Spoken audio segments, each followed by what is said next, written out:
he was just 20 when he became king. But by 30, he ruled one of the largest empires the world had ever seen. His name echoed through continents, from Greece to Egypt and from Persia to the edges of India. He was not just a conqueror. He was Alexander the Great. They called him invincible, a man who believed that destiny itself had chosen him to rule the earth. But behind his shining armor was a human soul, driven by ambition, haunted by greatness, and chased by his own legend. Alexander was born in 356 BC in the ancient city of Pella, Macedonia. His father, King Philip II, was a brilliant warrior, and his mother, Olympias, filled his mind with tales of gods and heroes. She told him he was no ordinary boy. He was the son of Zeus. Trained by the philosopher Aristotle, Alexander's mind was as sharp as his sword. He studied science, philosophy, and the art of war. But even as a child, he dreamed not of learning. He dreamed of conquering. At the age of 20, after his father's assassination, Alexander became king. The young ruler inherited a powerful army and an even greater vision. He vowed to unite the world under one empire, one rule, and one name, his own. His campaigns began with the Persian Empire.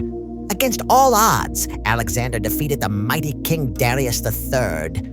With unmatched strategy, speed, and courage, he crushed armies many times his size, from the deserts of Egypt, where he was crowned pharaoh, to the mountains of Central Asia, where he faced brutal cold and rebellion.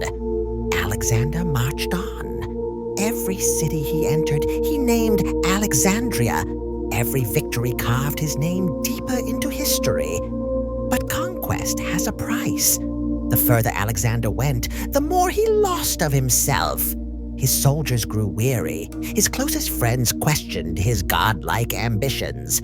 Yet he pressed on, driven by the belief that the world still had one more horizon to conquer. In 326 BC, he reached India. There he fought one of his toughest battles against King Porus on the banks of the Hydaspes River. The clash was fierce, and the rain poured endlessly. But even then, Alexander triumphed. And when Porus was captured, Alexander asked how he wished to be treated. Porus answered, "Like a king." Impressed by his bravery, Alexander spared him and made him an ally.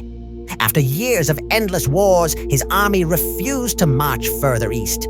The world was vast, but their hearts were tired. Alexander turned back. When he returned to Babylon, his empire stretched from Greece to India, but his body had weakened and his spirit was restless. At just 32 years old, Alexander fell ill and never recovered. His final words remain a mystery. Some say he whispered, "To the strongest." Others believe he said nothing at all. Alexander the Great, the man who united nations, inspired generations, and redefined the meaning of power.